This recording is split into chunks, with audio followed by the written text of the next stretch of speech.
안녕하세요. 과학으로 보는 세상시 오늘도 알면 알수록 신기하고 즐거운 과학 이야기와 함께합니다. 두 분은 스포츠 좋아하시나요? 오, 좋아하죠. 뭐 축구, 배구, 야구 네. 가리지 않고 보는 거 좋아합니다. 보는 거 좋아하시고. 네. 저는 보는 거에 얹어서 하는 것도 좋아합니다. 오. 특히 이제 뭐 구기 종목, 뭐 축구, 탁구 이런 거 되게 좋아해가지고 네. 시간 날 때마다 하고 있습니다. 네, 저도 스포츠를 정말 좋아하거든요. 그런데 최근 조금 속상한 소식을 들었습니다. 오. 코로나19 탓에 중국에서 열릴 항저우 아시안 게임이 무기한 연기되었다고 하죠. 맞아요. 다행히 취소는 아니지만 그동안 국가대표 선발을 거쳐서 열심히 준비한 선수들이 좀 허탈할 것 같아서 굉장히 아쉽습니다. 저도 개인적으로 이번 아시안 게임에 정말 기대하는 종목이 있었는데 오, 연기돼서 정말 아쉽더라고요. 어떤 종목인지 궁금해요. 비가 오나 눈이 오나 남녀노소 누구나 쉽게 즐길 수 있는 스포츠. 오. 바로 이겁니다. 아, 네. 이 스포츠면 게임이잖아요. 네, 맞습니다. 게임을 아시안 게임에서 한다고요? 궁금하시죠? 그럼 지금 e스포츠 세상으로 떠나보겠습니다. It was like a time bomb set in motion. We knew that we were destined to explode. And if I had to pull you out of the wreckage, you know I'm never gonna let you let me go.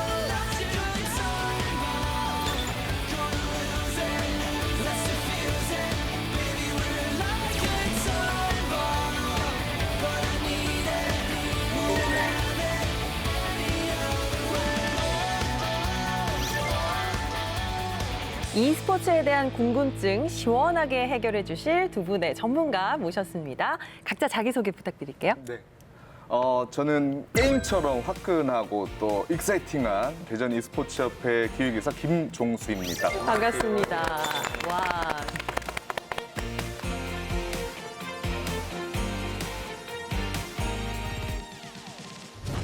저는 게임을 너무 많이 해서 집에서 쫓겨났다가 결국 게임 사업까지 하게 된 빅픽처 인터랙티브 대표 송광준이라고 합니다. 반갑습니다. 반갑습니다.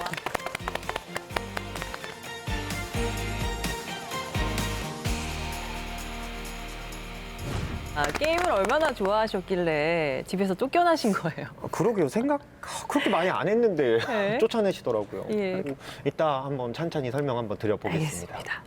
코로나19 여파 때문에 좀 아쉽게도 항저우 아시안 게임이 연기되기는 했지만 그래도 e스포츠가 정식 종목인 거는 변함이 없는 거죠? 네, 그렇습니다. 아쉽게도 코로나 여파로 좀 연기가 되긴 했지만 2018 자크르타 팔렘방에서도 6개 종목이 시범 종목으로 진행이 됐고요. 앞서서 항저우 아시안 게임의 조직위 공식 SNS에 e스포츠 컨텐츠가 업데이트가 계속 될 만큼 어떤 개최 의지는 명확한 것으로 보고 있습니다. 네. 네. 말씀하신 것처럼 2018년에는 저희가 2개 종목에서 이제 메달을 땄었고요. 그 스타크래프트 같은 경우는 금메달, 그리고 리그 오브 레전드 같은 경우는 정말 아깝게도 은메달을 땄었습니다. 와, 메달을 2개나 우리나라가 가져왔군요. 네. e스포츠에도 정말 다양한 분야가 있잖아요. 이번에 항저우 아시안 게임에서는 어떤 종목이 열리는지 궁금합니다. 아마 한국인들이 가장 많이 알 게임 중에 리그 오브 레전드가 종목 중에 하나고요. 그리고 하스스톤, 그리고 배틀그라운드 모바일, 그리고 피파 온라인. 그 외에도 또 아마 한국인들은 많이 모를 수도 있지만 세계에서는 정말 유명한 도타 같은 게임이 있어요. 그 외에도 이제 중국에서는 사실 모바일 게임 중에 원탑이죠. 왕자 영요라는 게임이 있어요. 한국에서는 뭐 사실 하는 사람들이 많지는 않고요. 그리고 스트리터 파이터라는 게임이 압니다. 있고, 네, 이건 아마 네. 아시는 분들 많을 거고, 그리고 이거는 정말 저도 처음 들었는데 몽삼국이라는 게임이 또 종목으로 들어갔더라고요. 한 그렇게 해서 8개 종목으로 구성되어 있습니다.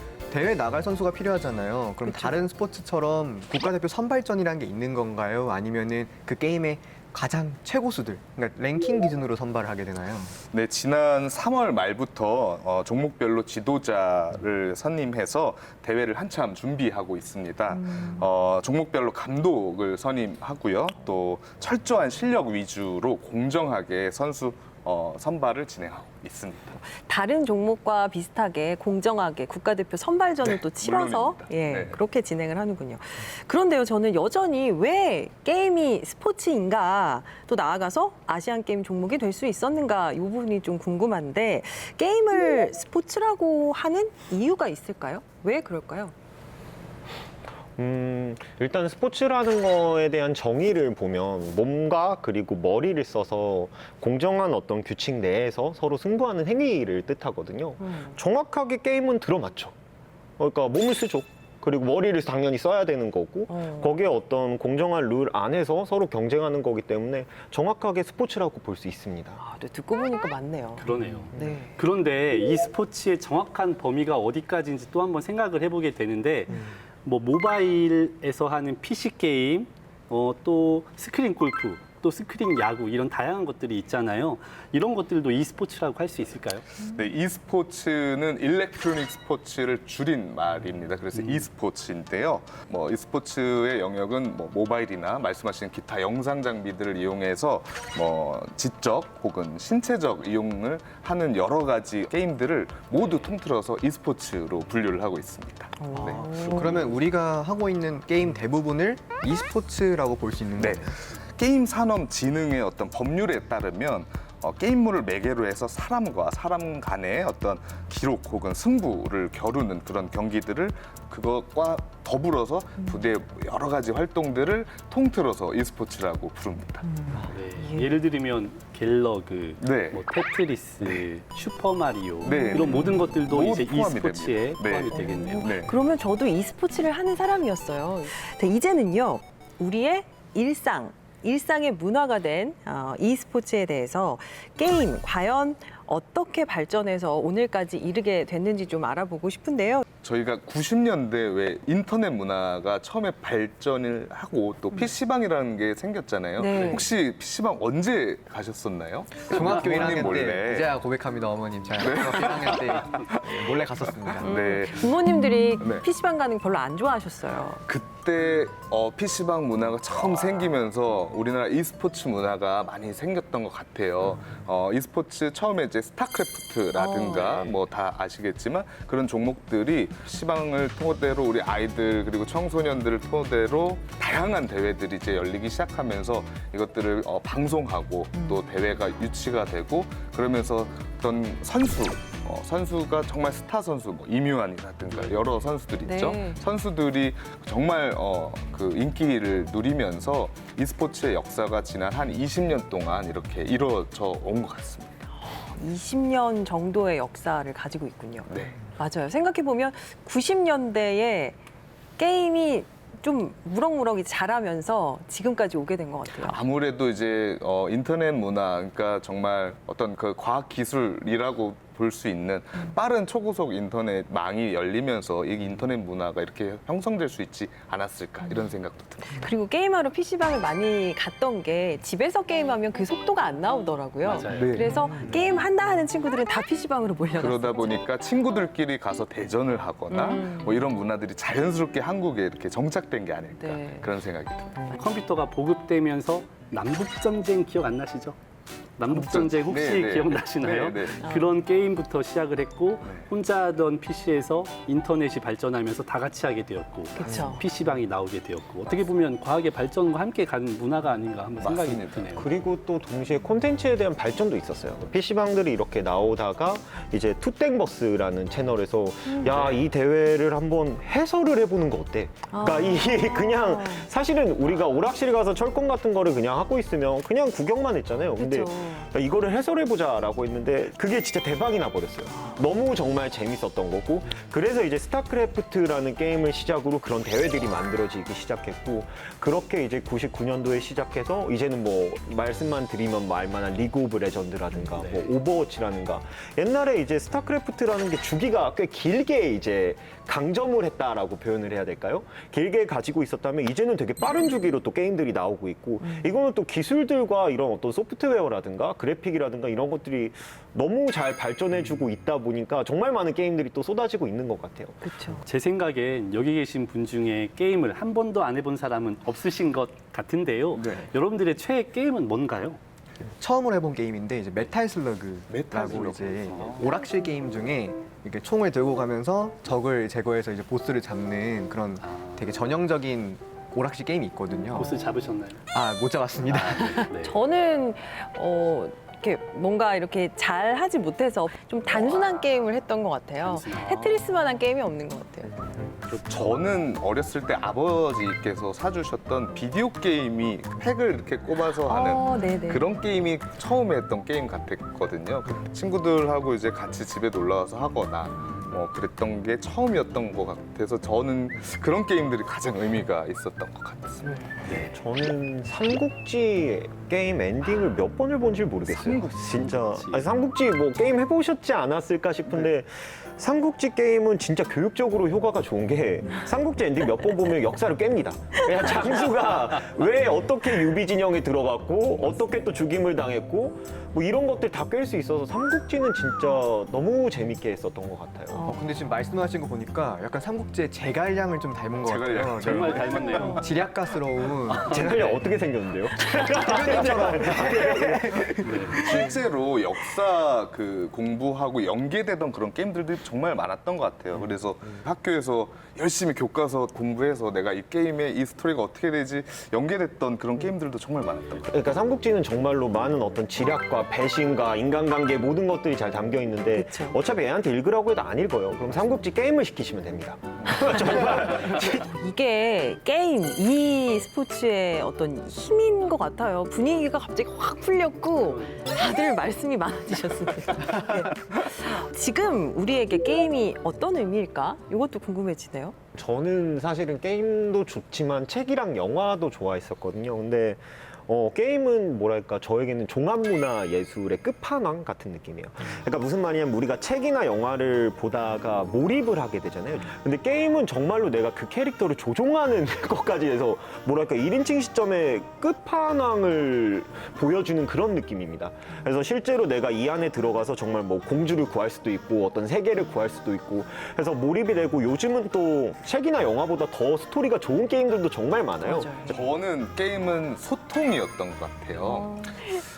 예전에 어떤 드라마를 봤던 게 제 실화는 좀 비슷했던 것 같은데 퇴직하신 아버님이 너무 무료한 일상을 계속해서 하시니까 아들이 어떤 게임을 이제 이렇게 권유해 드린 거예요. 근데 그 아버님이 그 온라인상에서 이뤄지는 그런 세계들에서 너무 이제 행복감을 느끼시고 아들하고 실제로는 대화가 잘 안 되는데 아들도 그 온라인상에서 다른 캐릭터로 들어가서 캐릭터 대 캐릭터로 만나서 자유로운 대화를 하고 아버지와 관계가 굉장히 좋아지는 그래서 저는 게임은 소통이다 이런 예. 생각이 많이 듭니다. 와, 게임의 정말 좋은 순기능이네요. 저에게는 약간 게임이 쉼터 같은 느낌이라고 생각을 합니다. 이제 퇴근하고 컴퓨터 접속해서 좀 친한 친구랑 같이 게임을 하면서 소통하고 이렇게 말을 하고 플레이를 하다 보면은 나도 모르게 오늘의 스트레스가 좀 풀리고 좀 마음의 안정도 찾고 이렇게 되더라고요.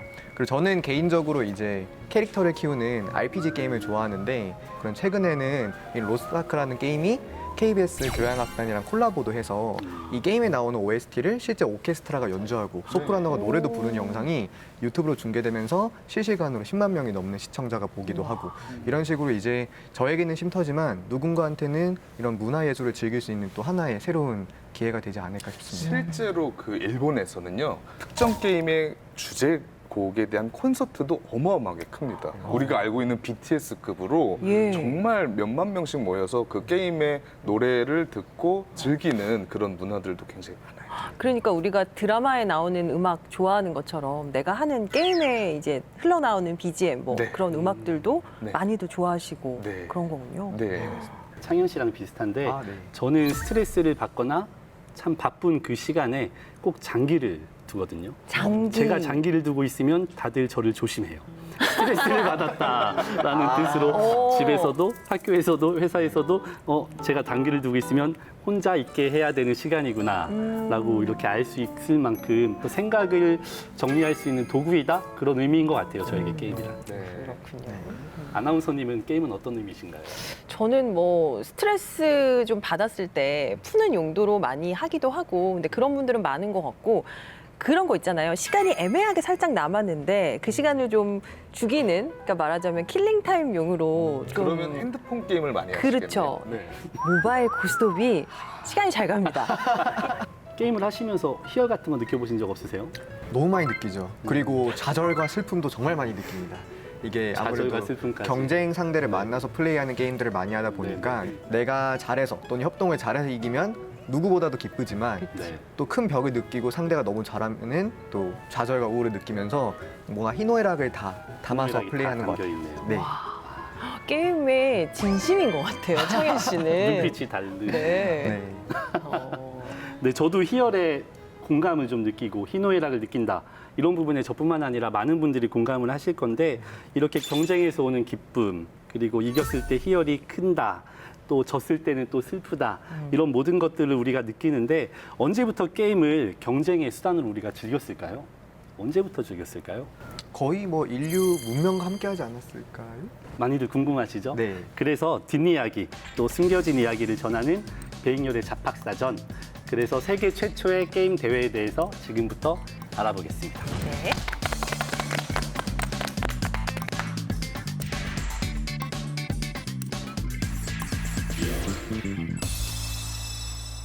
세계 최초의 게임 대회는 지금으로부터 약 50년 전, 50년 전에 즉 1972년에 열렸다고 합니다. 그 게임의 정체는 전송합니다. 아이고 이쪽으로 좀. 네. 다 받으셨죠? 받았습니다. 네.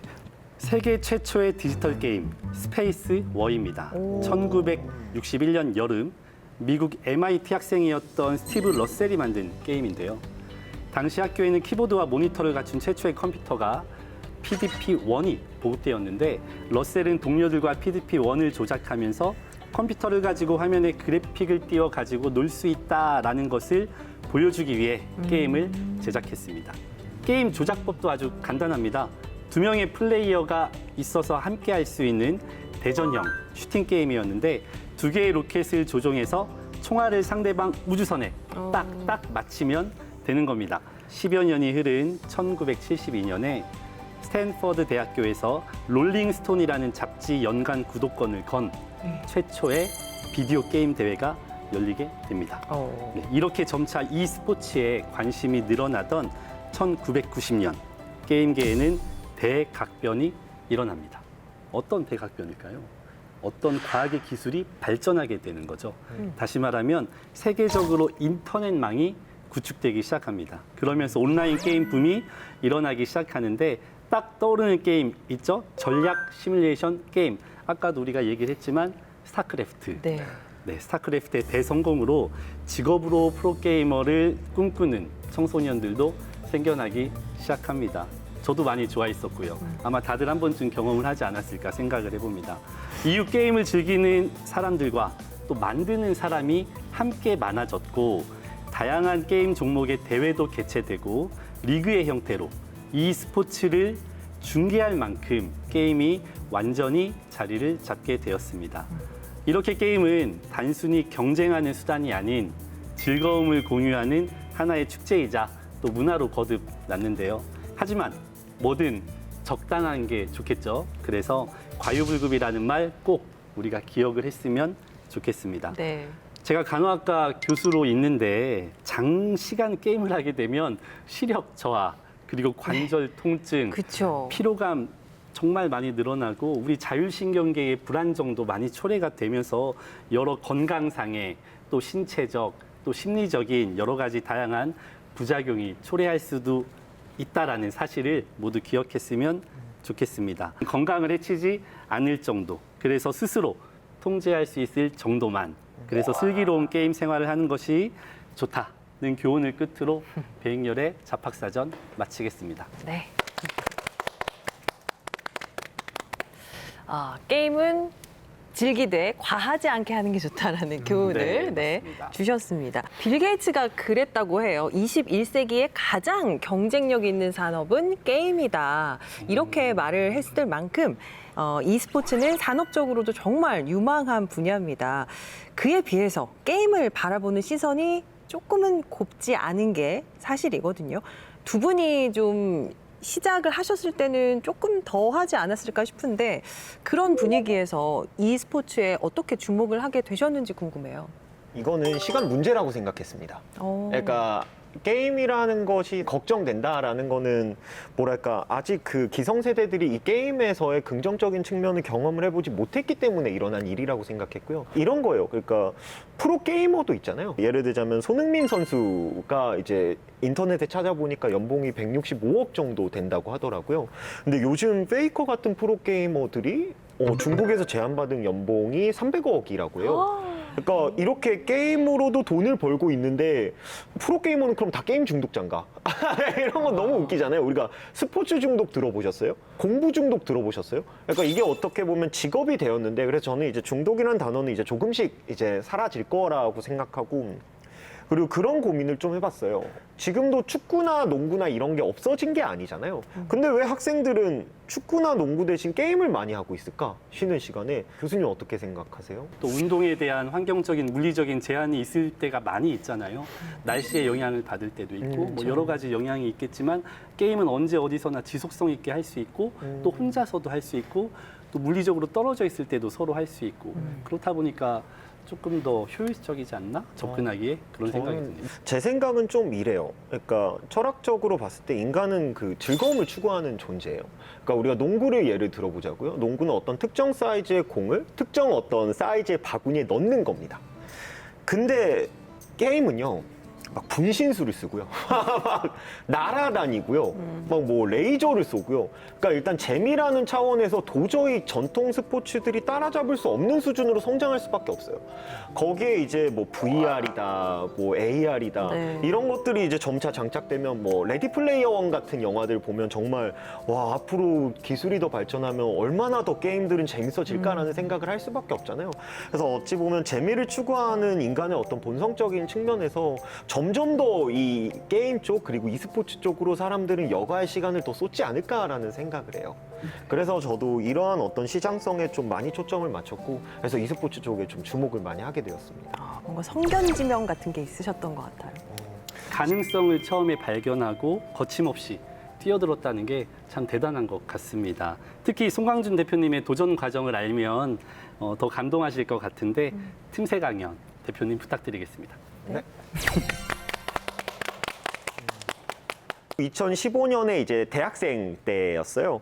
그때 이제 우연히 코트라에서 이제 실리콘밸리의 투어를 시켜주는 프로그램이 있어서 한 3주 동안 수업 들었는데 문제는 기억이 잘 안 나요. 근데 하나는 기억나요. 하나는 사업을 할 거면 네가 좋아하거나 아니면 네가 잘하는 걸 해라. 라는 말이 있었는데 이 말을 듣고 제가 일단 생각이 들었던 건 대학생이 잘하는 게 뭐가 있겠어요. 사실 아직 뭔가 어떤 특정 부분에서 전문성을 쌓아본 적도 없고 근데 좋아하는 건 있었어요. 게임. 제가 게임은 정말 좋아해서 뭐 집에서도 쫓겨났었다고 아까 말씀을 드렸었잖아요. 나는 좀 더 게이머들을 행복하게 해주고 게이머에게 필요한 사람이 좀 되고 싶다라는 생각들을 하게 됐는데 뉴스를 봤는데 초등학생 희망 직업 순위 7위가 프로게이머예요. 뭐지? 그러면 이 친구들은 프로게이머를 원하고 있는데 프로게이머가 되는 방법을 세상에 알려주고 있나? 나는 이제 프로게이머를 꿈꾸는 아이들을 위해서 프로게이머라는 직업이 되도록 그리고 그들의 꿈을 이루도록 만들어주고 싶어 라고 해서 이제 학원을 처음 차립니다. 이게 이제 2015년에 이제 시작을 했고요. 처음에는 이거 시작한다라고 했을 때 미쳤냐라는 소리를 제일 많이 들었어요. 부모님이 돈을 주고 아이들의 게임을 더 시킨다? 하는 건 사실은 말이 안 되잖아요. 어불성설이고. 근데 결론적으로는 이제 오시더라고요. 엄마, 나 프로게이머가 되고 싶어. 라고 하는데 갑자기 엄마는 이제 그 소리를 듣고 이제 아니야, 너 프로게이머 안 될 거야. 프로게이머는 될 수 없어. 라고 하지만 그게 대체 무슨 설득이 되겠어요? 아이한테. 엄마가 게임을 알아? 엄마가 대체 뭘 알아? 엄마 뭐 프로게이머가 뭔지는 알아? 그럴 때 이제 어머님들이 이제 애 손을 잡고 오세요. 그래서 저희 학원에 오시면 이제 저희가 상담을 해드리죠. 프로게이머가 네가 생각하는 것만큼 그렇게 게임을 하면서 행복한 건 아니야. 너 15시간 동안 매일 게임을 해야 되는 게 얼마나 힘든지 알아? 이제 저희는 그런 것들이 이제 보이는 것 같아요. 애가 이런 것들을 충분히 앞으로 프로게이머가 될 수 있을 정도의 근성을 가지고 있는가? 혹은 아쉽게도 이게 어느 정도의 예체능의 영역입니다. 그러니까 우리가 뭐 축구 잘하는 친구들 보면 한 번 알려주면 금세 뭐 여기서 헛다리 짚고 뭐 왼쪽으로 살짝 꺾어서 여기서 인사이드 슛을 때린다 뭐 이런 걸 한 번에 따라하는 애들이 있는 반면 그걸 한 번에 따라하지 못하는 친구들도 있고 게임도 사실 마찬가지거든요. 그래서 현재는 서울 그리고 부산에 이제 학원들을 운영을 하고 있습니다. 잘 운영을 해 나가고 있다 보니까 필요한 게 하나가 더 생기더라고요. 그러니까 우리가 미술 학원을 다니면 자꾸 학생들을 대회에 내보내야 돼요. 근데 우리나라가 게임 종주국이라고 하면서 e스포츠 종주국이라고 하면서 대회들을 검색을 할 수가 없었어요. 그래서 오케이 그러면 이거를 적어도 모아놓은 플랫폼을 만들어 보자. 그래서 사람들이 여기서 개최도 할 수 있고 혹은 여기서 참여도 할 수 있고 팀도 찾을 수 있고 그래서 이런 플랫폼을 이제 만들게 되고요. 사실 이렇게 플랫폼을 만들고 이제 저희 학생들을 좀 많이 이제 내보낼 수 있게 되었죠. 근데 사업이라는 게 여기서 끝이 나는 게 아니더라고요. 대회를 열어달라는 요청들을 정말 무수하게 받기 시작했어요. 다양한 대회들이 이제 저희가 조금씩 열어야겠다라는 생각을 했고, 그래서 이런 어떤 대회를 잘 열 수 있는 곳을 저희가 회사를 인수를 하게 됩니다. 그래서 지금은 플랫폼에서 사람들이 대회도 참여하고 교육도 받고 있습니다.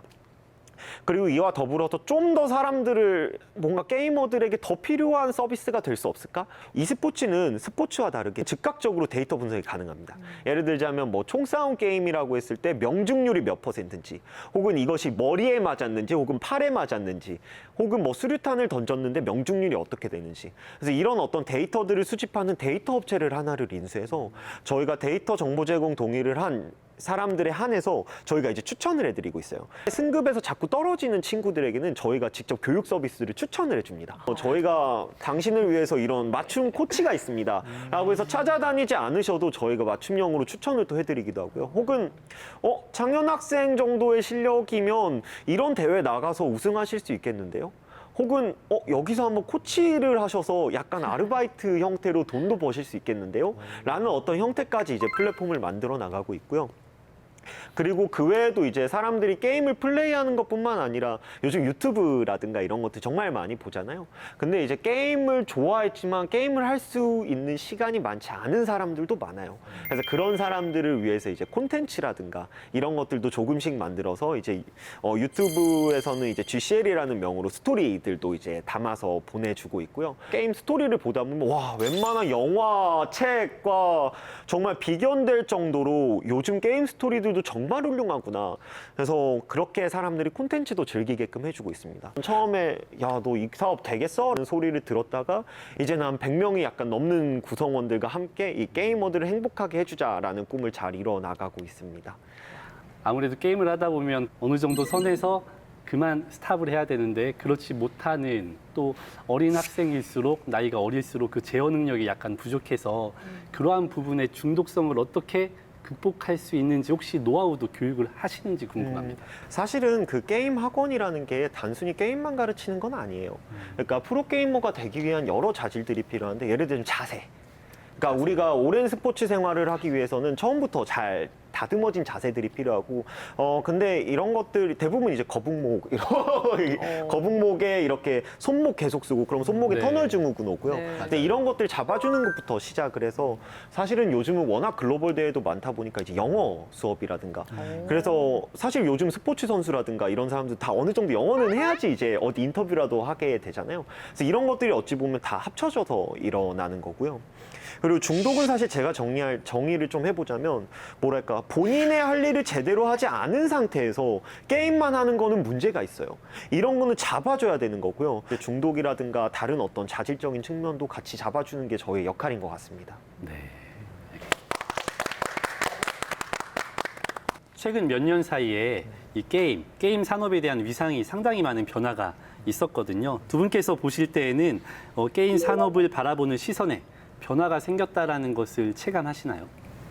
너무 많이 체감을 합니다. 특히나 이제 코로나 팬데믹이 되면서 저희가 이제 저희 e스포츠뿐만 아니라 모든 스포츠들이 이제 열리는 것이 굉장히 어려웠을 텐데 기본적으로 인터넷 기술을 이용한 스포츠다 보니까 온라인 대회들이 굉장히 많이 이제 이루어지고 예전에 코로나 팬데믹이 있기 이전과는 정말 비교할 수 없을 정도로 시청자 수가 폭발적으로 증가하는 그런 것들도 굉장히 많이 봤습니다. 그래서 아무래도 이제 집에 계속 있어야 되고 또 우울해질 수도 있는데 그런 e스포츠 대회 이제 중계를 같이 보고 또 실제 선수로 참가하는 그런 아마추어 리그 대회에서도 굉장히 많이 그런 열기들을 많이 느낄 수 있었습니다. 저는 이제 부모님의 스탠스만 봐도 많이 바뀌었습니다. 옛날에는 되게 의심의 눈초리를 담아서 이제 이건 사기가 아닌가라는 생각으로 오셨다면 이제는 혹시 서장훈 선수 아시죠? 그럼요. 서장훈 선수가 사실 농구를 잘해서 연대를 갔잖아요. 지금은 게임만 잘해도 연대 갈 수 있습니다. 그러니까 재밌는 게 연대에는 이제 교양 과목으로 이제 e스포츠 과목도 열렸어요. 그래서 어머님, 아이가 지금 공부를 못해서 걱정되시나요? 이제 세상이 바뀌어서 게임만 잘해도 연대 갈 수 있습니다. 혹은 아이비리그 같은 곳들은 이제 e스포츠 스칼러십들이 이제 도입이 많이 됐어요. 사실 미국뿐만 아니라 이제 중국까지도 이제 e스포츠 학과라든가 이런 것들은 정말 많이 생기고 있는 이제 그런 추세입니다. 이러한 열기들이 이제 대한체육회의 정식 종목으로 이제 뭐 축구, 야구, 뭐 농구뿐만 아니라 이제 e스포츠가 하나의 이제 대한체육회 정식 종목으로 채택된 것이 아닐까 그런 생각도 듭니다. 예. 사실 제가 게임을 잘 하지도 못하고 잘 알지도 못하지만 이거는 알고 있는 게 우리나라가 오랫동안 e스포츠 강국 또 종주국이라고 불려왔다고 하더라고요. 게임을 잘해서 이제 세계대회에 나가서 성적이 좋아서 그런 건지 이유가 뭔지 궁금해요. 일단 정말 우리나라 대한민국 선수들이 정말 활약을 하고 있습니다. 한번 구체적으로 보면 일단 리그 오브 레전드라고 하는 대회, 리그 오브 레전드의 월드 챔피언십에서 5년 연속 우승, 5년 연속 이상 우승을 하고 있고 또 스타크래프트 2 월드 챔피언십 시리즈에서도 5년 연속 우승을 하고 있고 또 IESF 또 월드 챔피언십에서도 6년 이상 또 와. 우승을 하고 있을 정도로 거의 대한민국의 프로게이머 e스포츠의 선수들이 전 세계를 휩쓸고 있습니다. 대단하네요. 이게 세계적으로 그런 유명한 게임들이잖아요. 그런 게임을 하는 유저들이 많을 텐데 어떻게 그렇게 잘하는 걸까요? 이거는 참 다 궁금할 것 같아요. 네. 근데 제 이제 추측을 해보자면 일단 기본적으로 인터넷망이 잘 깔렸죠. 그러니까 광대역이 너무 잘 깔리면서 이 인프라들이 보급이 된 것 같아요. 영국이 왜 축구를 잘하냐라고 했을 때 축구장이 많다고 하더라고요. 실제로 뛰어놀 수 있는. 근데 우리 학생들의 실태를 보자고요. 이제 학교가 끝나면 이제 다 같이 야 PC방으로 모여라고 해서 이제 다 같이 PC방으로 가서 일단 몇 판 해요. 혹은 이제 학원 끝나고 잠깐 다음 학원으로 가는 그 비는 시간에 게임을 하게 되고 그래서 일단 양적으로 게임을 정말 많이 하게 되는 그런 환경에 처해 있는 것 같고요. 이 우스갯소리로 한국의 PC방 문화가 이 e스포츠의 마치 유스 시스템이다. 네. 네, 그런 네, 식으로 네. 표현하더라고요. 맞습니다. 그럴 수 있겠네요. 예. 우리나라가 게임 강국이라는 타이틀이 현재 진행형인가요? 아니면 영광스러운 과거형인가요? 물론 아까 말씀드렸듯이 전 세계에서 굉장히 괄목할 만한 성과를 내고 있습니다. 네. 또 한 측면에 있어서는 e스포츠라고 하는 영역을 제도권 내에서 보호하고 어떤 육성하는 이런 인프라가 굉장히 우수하고요. 그리고 이제 2020년도 LCK 썸머라는 대회 시청자가 403만 명 중에 67%가 거의 270만 명 정도가 대한민국에서 접속할 정도로 한국이 갖고 있는 어떤 대외적인 e스포츠의 어떤 브랜드의 파워가 굉장히 막강합니다. 굉장한 거네요. 네. 67%면. 네. 사실은 이제 요즘 중국이 사실 심상치는 않아요. 네. 그리고 이제 미국이나 이런 어떤 북미 쪽도 올라오고 있고, 어쨌든 지금 굉장히 잘하는 국가 중에 하나인 건 맞습니다. 그리고 e스포츠 산업이 굉장히 전 세계에서도 봐도 굉장히 중요한 나라인 것도 많고, 근데 이제는 좀 많은 나라들이 이제 서서히 올라오는 그런 어떤 추세라고 보시면 될 것 같아요. 저는 아직도 종주국이라고 생각을 해요. 제가 이제 고등학생 때 한 기사를 봤어요. 스타크래프트2 전 세계 대회에서 한 고등학생이 우리나라를 대표해서 나갔었는데 밤 10시가 넘어서 게임이 진행되는 바람에 셧다운제로 게임을 할 수가 없어서 아이고. 네, 어쩔 수 없이 패배를 했다는 기사를 봤습니다.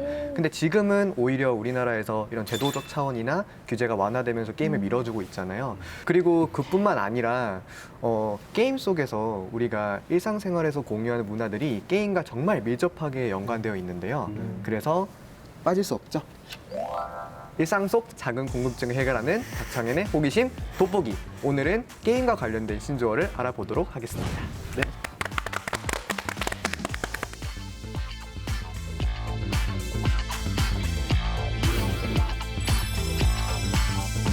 돋보기 색깔이 바뀐 것 같은데요? 네, 오늘 이제 여름이라서 아. 돋보기가 좀 더 파랑파랑하게 시원합니다. 바뀌었습니다. 좋네요. 네. 지금 이사님 옷과 똑같은 색깔인데요. 아, 네. 네. 우리가 일상생활에서 사용하는 신조어의 상당수가 게임에서 비롯되었다는 사실 혹시 알고 계셨나요? 오. 오, 그런가요? 아마 처음 들어보셨을 수도 있는데 오늘 제가 소개할 신조어는 다음과 같습니다. 아, 이게 다 게임과 관련이 있는 거예요? 그렇죠. 이게 처음 들어봤을 수도 있고 저 같은 경우는 굉장히 자주 사용하는데요. 네. 신박, 하드캐리, 멘탈. 그 그중에 하나씩 알아보도록 하겠습니다. 먼저 으차. 네. 신박. 보통 신기하고 참신한 상황을 마주했을 때 사용하는 용어인데요. 대표님 설명 좀 부탁드릴게요. 신박은 월드 오브 워크래프트라는 게임에서 이제 유래가 된 말이에요. 이 게임에 그 신성 성기사라는 직업이 있어요. 근데 별명이 바퀴벌레입니다. 그러니까 진짜 죽지를 않아요. 그래서 보통 이제 신성성기사랑 이제 싸우러 이제 가면 보통 안 싸워요. 이제 얘랑 싸워봤자 얻을 게 없어요. 그래서 이게 신기라고 부르거든요. 신성성기사의 줄임말 신기하다. 근데 이제 바퀴벌레 같다라고 해서 이제 신바퀴라고 해가지고 이제 그래서 신기하다를 이제 그냥 인터넷 커뮤니티에서 신박하다라는 말로 이제 좀 표현하면서 이제 신박이라는 단어가 오게 되었습니다. 와, 처음 들었어요, 정말. 네. 사실 제 또래 친구들 네. 정말 많이 씁니다. 말만 들어도 지독합니다. 싸울 수 없어요. 저도 이제 신박하다의 그 박이 바퀴벌레라는 거는 모르고 많이 사용했었는데 네. 이거 정말 새로운데요. 신박합니다. 친구들한테 얘기해주면 솔깃솔깃할 거예요. 네, 그러니까요. 네. 다음은 으차 하드캐리 한번 알아보도록 하겠습니다. 정말 많이 쓰죠. 대표님 이번에도 어떤 단어인지 네. 한번 설명해 주시기 바랍니다. 일단 캐리라는 단어는 리그 오브 레전드에서 온 뜻이고요. 그러니까 5대5 게임입니다. 그래서 이제 팀 게임인데 이제 모두가 다 동일한 실력을 갖추진 않아요. 제일 잘하는 친구가 있을 텐데 이 친구가 이제 견인을 해버린다라는 뜻에서 이제 캐리라는 용어가 떴고, 사실 이 캐리라는 게 영어인데 왜 여기서 왔냐라고 했을 때 사실 리그 오브 레전드라는 게 미국 게임이고요. 그래서 미국인들이 쓰는 용어들을 이제 저희도 조금씩 이제 갖다 쓰게 된 거고 다 거기서 유래된 말입니다. 하드캐리라는 단어 정말 많이 사용하는데 이게 게임이 미국에서 유래가 됐잖아요. 여기에 또 관련된 하나 재밌는 이야기가 있는데 저 같은 경우는 이 리그 오브 레전드가 북미 서버에서 한국 서버로 처음 넘어왔을 때 시작을 했어요. 그게 중학교 3학년 때니까 무려 이 게임이 10년 이상 된 거죠. 그래서 10년 전에 저희 중학교 친구가 이 게임이 새로 나왔다고 PC방에 한번 하러 가자고 해가지고 제가 그때 한참 입시 준비였는데 네, 땡땡이를 치고 이제 갔었던 기억이 있습니다. 지금도 재밌게 플레이하고 있습니다. 다음은 마지막으로 멘탈 보도록 하겠습니다. 멘탈. 사실 이거는 게임 용어가 맞나 싶을 정도로 우리가 일상생활에서 많이 쓰는 용어죠. 뭔가 일이 잘 안 풀리거나 내 뜻대로 되지 않을 때, 나 멘탈 나갔어. 나 오늘 맞아요. 멘탈 완전 꽝이야. 이렇게 표현을 많이 하는데 맞을까요, 대표님?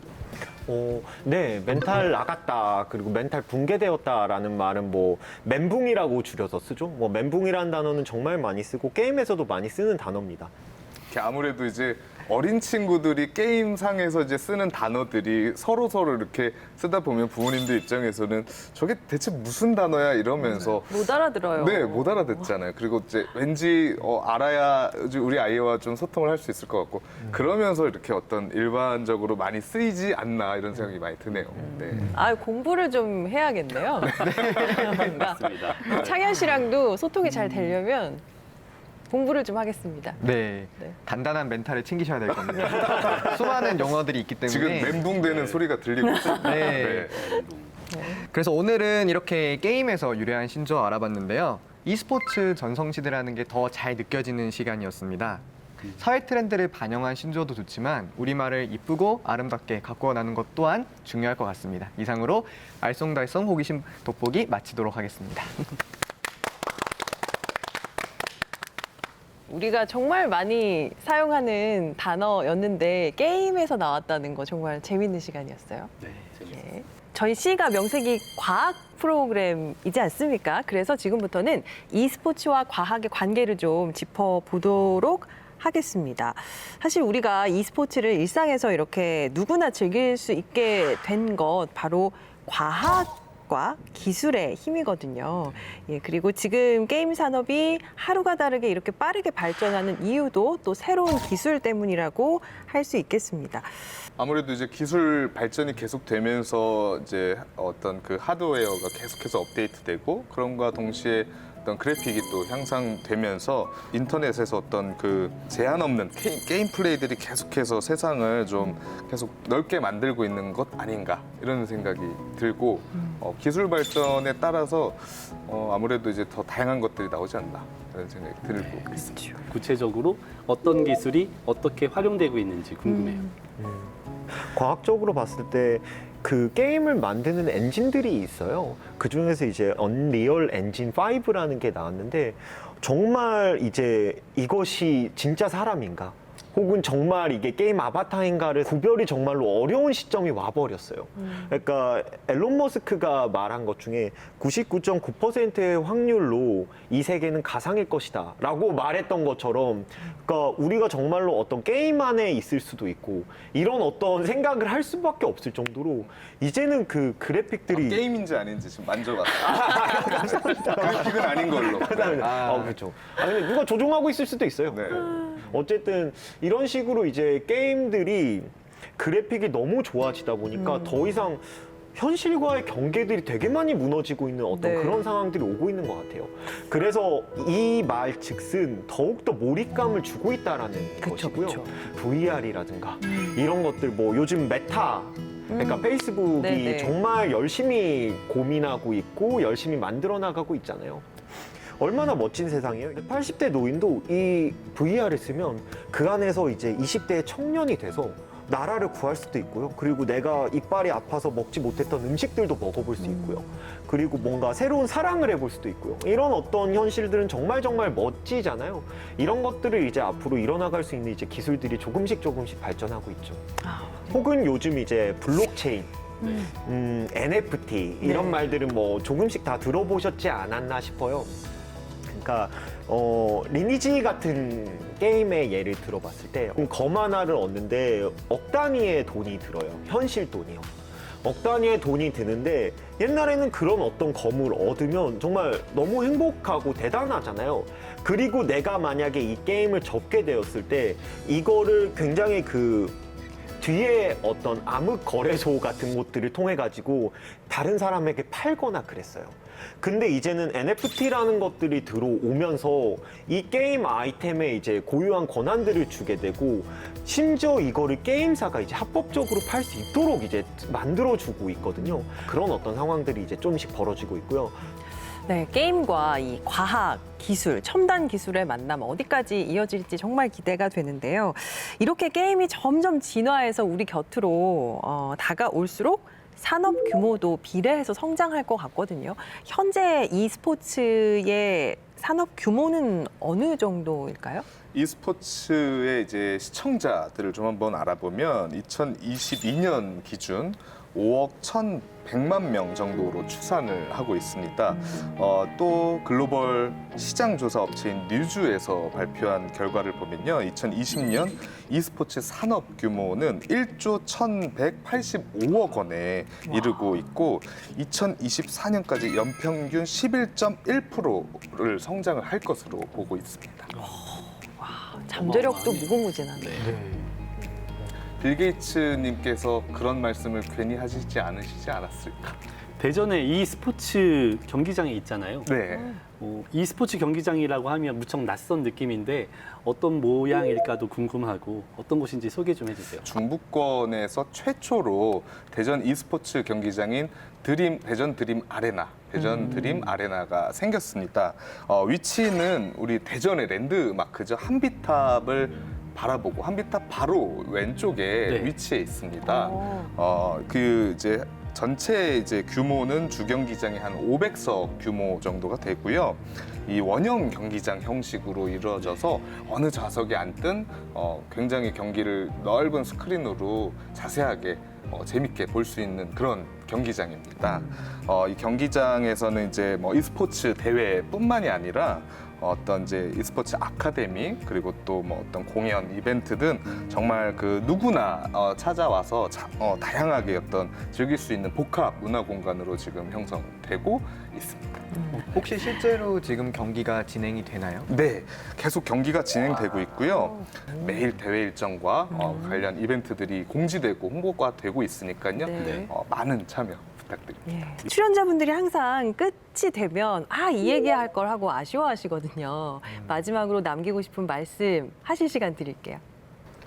부모님들이 생각하는 것만큼 이제 더 이상 게임은 하나의 오락은 아닌 것 같아요. 이제는 하나의 산업군이 되었고 이제 이 안에서의 누군가에게 이제 직업이 있고 여기서 이제 생활하시는 분들도 계시고 뭐랄까 이제는 이 게임을 빼고서는 이제 나를 표현할 수 없는 사람들도 이제 많이 생겼고 우리가 90년대를 생각해 보자고요. 만화방 얼마나 불온의 온상지라고 사람들이 그때 인식을 했는데 지금 만화 그렇게 볼까요?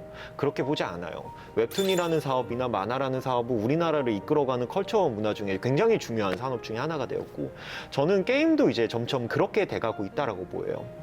여기서 이제 핵심은 이제 어떤 게임이 좋은 게임인지 그리고 어떤 게임인지 좀 안 좋은 게임인지 이런 것들을 아마도 부모님들은 경험을 해보지 못했다 보니까 이거에 대한 가르마를 아이들에게 제대로 타줄 수 없다라고 생각하지만 저는 부모님들이 단 그냥 게임은 나쁜 것이야 혹은 안 좋은 것이야 라고 생각하지 않으셨으면 좋겠어요. 게임은 분명히 좋은 측면들이 있고 아이들이 즐겁게 하고 여기서 분명히 잘 좋은 장점들을 얻어서 크게 또 성장하신 분들도 많이 있거든요. 그렇게 잘 생각해 주셨으면 좋겠고 조금이나마 게임을 좀 이해하고 e스포츠를 이해하는데 도움이 되셨다면 너무 기쁠 것 같습니다. 감사합니다. 네. 네, 이사님. 그 게임이 코로나 팬데믹을 지나고 나서 우리나라에서 최대 수출 상품입니다. 모르셨죠? 뭐 영화나 출판, 만화, 뭐 음악, 애니메이션 여러 가지가 있는데 대한민국 컨텐츠 산업에서 11개 분야의 수출액 중에 게임이 혼자서 66.7%를 차지할 만큼 엄청난 수출 효자 상품입니다. 이렇게 이제 게임이 또 게임 영역이라고 하는 것이 굉장히 이제 비대해지고 여기에 있는 종사자들도 굉장히 많아지고 또 질적으로도 굉장히 퀄리티도 좋아지고 있는데 결국에 저는 그런 생각을 해요. 세상을 바꾸는 1중대, 2중대가 뭘까? 세상을 바꾸는 2중대가 과학, 그리고 기술, 그리고 1중대가 문화, 예술. 이 믿음은 제가 변치 않거든요. 네. 결국에 이것들을 결합된 어떤 e스포츠, 문화, e스포츠 자체가 결국에 지향하는 바는 세상이 행복하게 만드는 그런 기술과 문화 아닐까 이렇게 생각합니다. 그래서 앞으로도 e스포츠가 행복한 세상을 계속 만들어가는데 많은 관심을 써주시길 바랍니다. 네, 두 분도 저희의 행복에 일조해 주시기 바랍니다. 오늘 두 분의 이야기 너무나도 잘 들었습니다. e스포츠 이야기를 쭉 들으면서 이렇게 한번 정리를 해봤습니다. 과학 기술과 함께 발전하는 과거, 현재, 미래를 담은 현재 진행형 문화이다 라고 정리를 해보고 싶습니다. 좋습니다. 네, 지금까지 일상의 문화가 된 게임, e스포츠에 대해서 알아봤습니다. 오늘 저희가 준비한 시간 여기까지고요. 일상에서 과학이 더 친근해지길 바라면서 다음 시간에 더 즐겁고 유익한 이야기 들고 찾아오겠습니다. 과학으로 보는 세상, 씨.